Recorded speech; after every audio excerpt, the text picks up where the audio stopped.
Kaputi kamay. Bro, magtago ka. Magtago ka. Andito yung ika-anim na superior mga idol. No? Si Commander Tarok. At yung commander na palagi niyang kasama, si Kulas. Commander Kulas. Andito.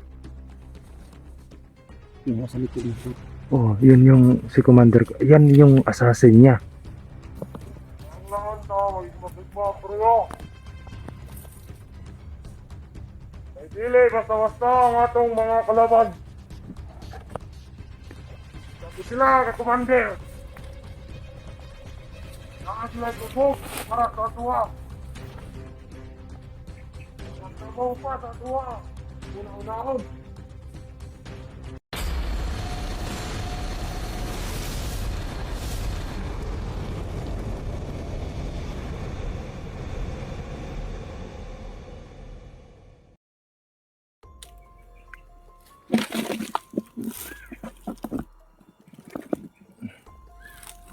Saan po mga idol? No? Grabe po yung paghahanap namin dito. Ang dami pong yung strategy namin ni Jerome. Marami pong nagbabantay. Pero hindi lang muna namin, kayang-kaya lang silang patayin. Marami ding mga commander. Kayang-kaya lang patayin pero iniingatan namin yung mga kilos namin dito kasi sobrang dami po nila. At baka masyado silang maalarma at baka patayin na nila si Commander Cruz. Kaya yun, pahinga na naman kami dito. Sila commander na po mga idol yung nakita namin. Pero hindi namin binusog po. Ingatan natin sa mga Cruz na hindi lang. At hindi ko pa nakita si bro. Hindi ko na nakita si Phantom. Nagtatago siguro bro or umuwi din sa kampo na San Miguel de la Sino. Si Commander Cruz. Baka siguro. Pero ano sa pakiramdam mo bro? Si Commander Cruz bro. Hindi pa nila sinasaktan bro, pinakakay bro. Kung sasabihin natin sinasaktan, Nasasaktan. malamang sa malamang tama yung hinala natin na sinasaktan siya. Pero pag sinabing papatayin, sana tama yung hinala ko na hindi sa ganon kadaling panahon. Kasi alam natin na ginagawa nilang alas ngayon si Commander Cruz. Commander Cruz para hindi na sila mahirapan na hanapin tayo o huntingin tayo. Kasi kusa tayong lalapit sa kanila Kaya nga sobrang dami na nagbabantay. Yan yung strategy nila na nababasa ko ngayon. Kaya ingatan natin ang bawat kilos natin. Delikado. Buhay ng kapatid natin yung dahilan bakit andito tayo. Hindi lang kay Commander Cruz, kundi pati na rin yun baka sakali na makita natin yung ibang mga bihag. Base nga doon sa information na maraming mga bihag na dadalhin dito. Pero pag makita natin wala tayong pakialam kung sino man yan. Basta hindi tayo mamimili ng ililigtas. Basta makita lang natin dito.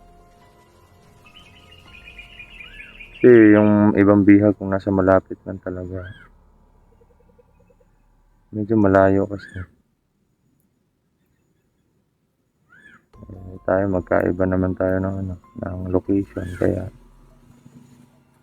malayo yung location natin sa kanila.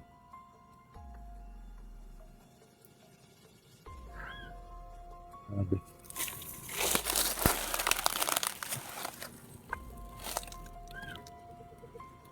May bro. Yan Ano? Ang ganda ng kahoy na yan pang ano, pang poste. Yan o. Yan, yung nasa unahan. Doon. Oo. Maganda yan.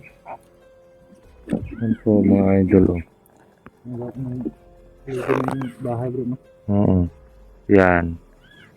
Yung kahoy na yan, yan o. Yan, yung nasa likod. Yan. Yung matuwid. Hindi ito. Ito yung nasa likod. Maganda yan. At may maliit pa dito. Nakatulad niya. Ano yung Yan. Yan o. parang umiiyak bro? Ibon yan bro. Ibon yan.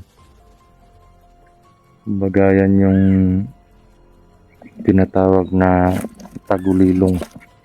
Ibon ng tagulilong. Hindi mo makikita yan kung hindi para sa'yo. Magpapakita lang yan sa taong karapat-dapat. Ngayon lang ako nakarinig yan bro.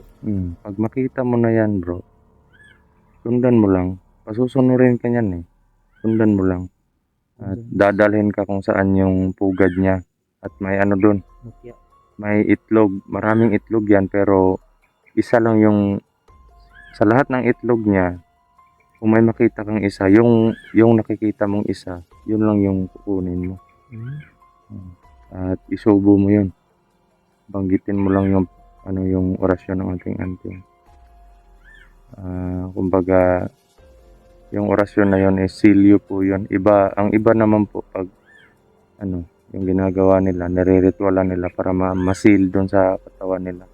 Lalo na kung ordinaryong tao lang, yung hindi antingero. Nire-ritualan po yun. Pero kung antingero ka, ano lang yung gagawin? Orasyon ng selyo ng anting-anting. Pagkatapos mo isubo. Puntahan mo ng bro, baka makita mo ito. Hindi, kanina ko pa yan yung tinitingnan. Hindi pa tayo nag-on cam. Wala no? Maliit siguro na ibon yan bro. Malaki yan. Ha? Malaki, parang manok.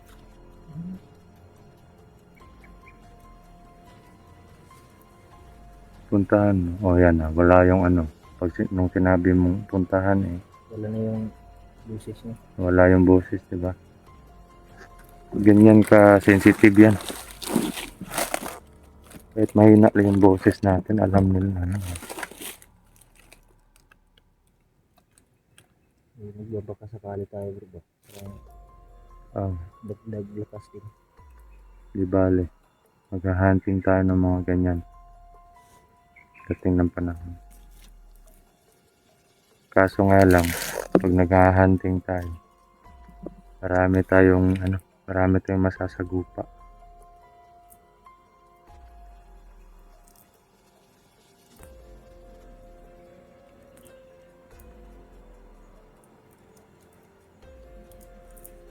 Parang may narinig talaga ako kanina doon. Hindi na bro. Hindi lang ako nagsabi. Yung habang nagsasalita ako, may naririnig ako. Hindi ko lang sinabi ko bro. Narinig ko. Doon banda mga idol, may narinig ako din.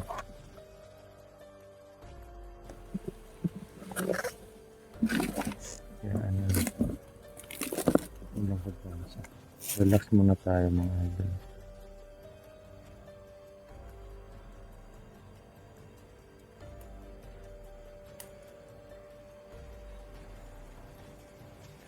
Parang may nararamdaman ako bro.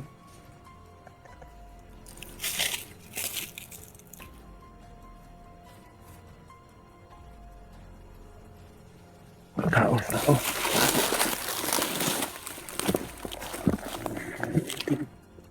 Ha?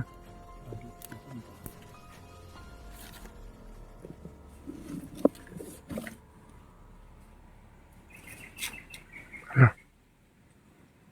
Parang kilala ko to ah.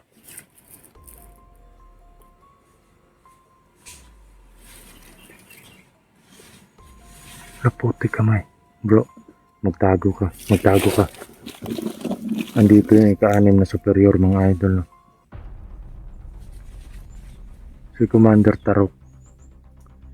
At yung Yung commander na palagi niyang kasama, si Kulas. Commander Kulas. Andito. Yung nasa likod nito. Oh, yun yung si Commander. Yan yung assassin niya. Yan yung tagapatay sa mga... Hindi. Kunwari. Ako yung superior. Ikaw yung tagapatay ko. Pag may papapatay ako, ikaw yung uutusan ko. Ganyan yan ka ano. Ganyan kalaki yung tiwala niya sa tao na yun. Pang-anim na superior mga idol andito nagpapakita po ngayon. Si Commander Tarok at si Commander Kulas. Superior po yan, pang-anim na superior si Commander Tarok. Nako, Ang bigat na namin. Hindi. wag lang muna. Mag-antay sa oras. Nakarapat dapat pag ano. Hirapan tayo dito.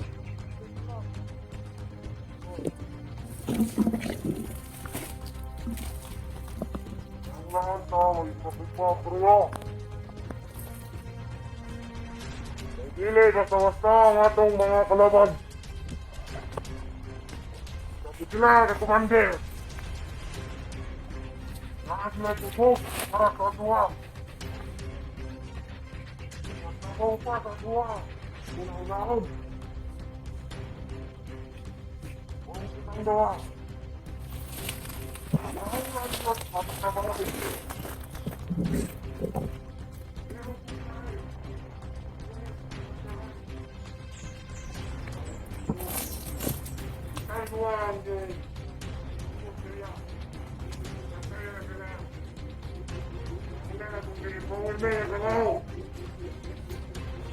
Ayaw po dyan sa Diyos. Nagkamay lang. Hindi alam mo ikamatay. Ako patahan mo. Agad.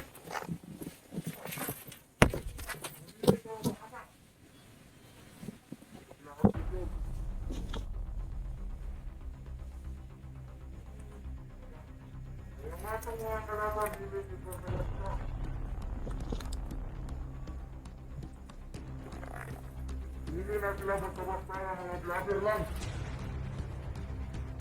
Commander ko na sila. Kung tinahulan dito ang mga tigman. Mga tago-balo. Magbignar na sila sa palibot. Just pangitar at timpo nga mga atake sa tuwa.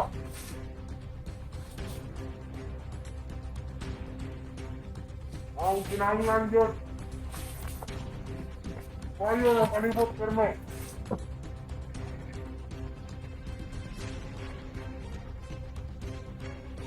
Marunay sa trabaho sa madalang.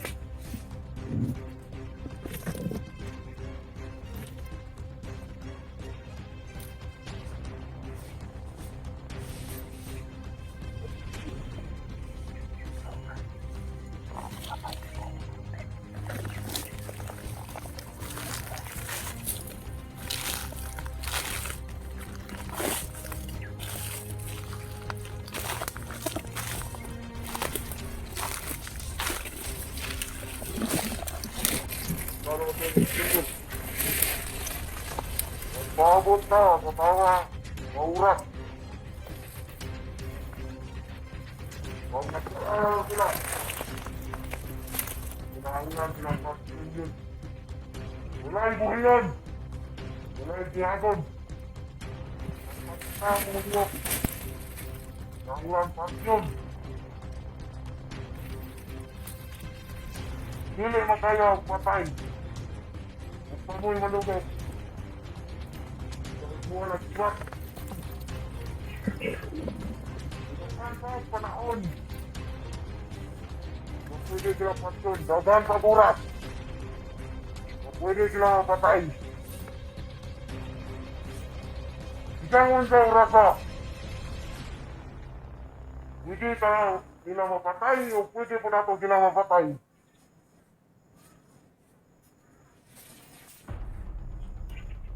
Mau pananaw ni mo alanganin.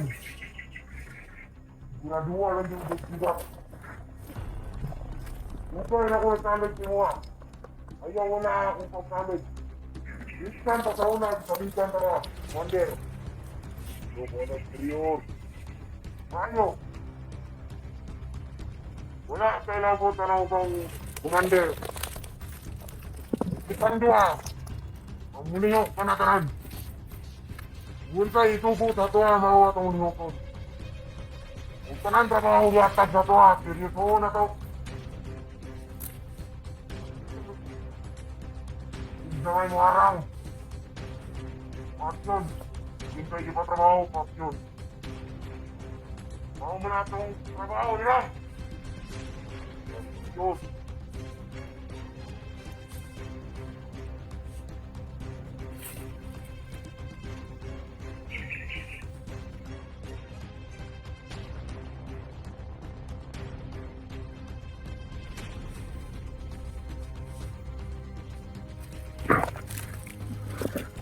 Parang may pupuntahan sila bro. Naparaan lang sila dito mga idol. At parang nag-usap lang sila dito saglit. At parang may pupuntahan sila. Sundan natin bro. Tandaan lang tayo.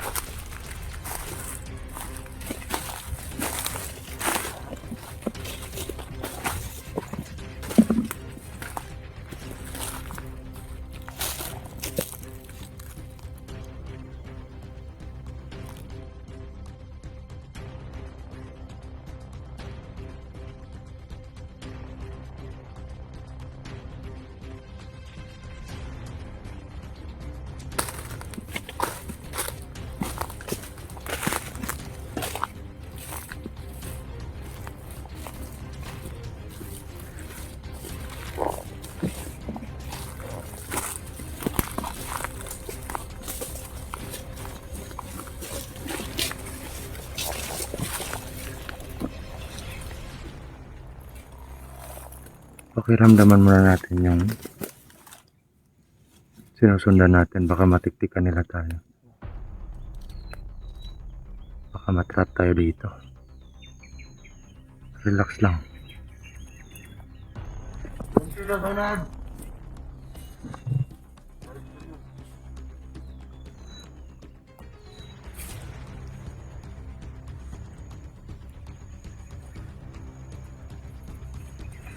Grabe. Lakas ng pwersa nila. Ramdam mo? Sobrang lakas po ng presensya nila mga idol.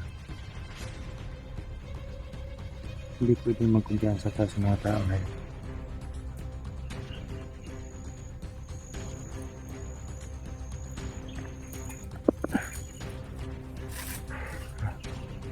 Sobrang lalakas ng mga nila.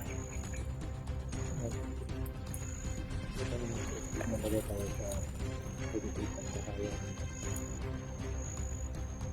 Sa akin bro,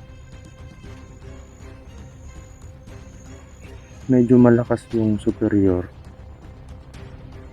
si Commander Tarok, pero kakayanin ko yan. Ewan ko lang. Okay.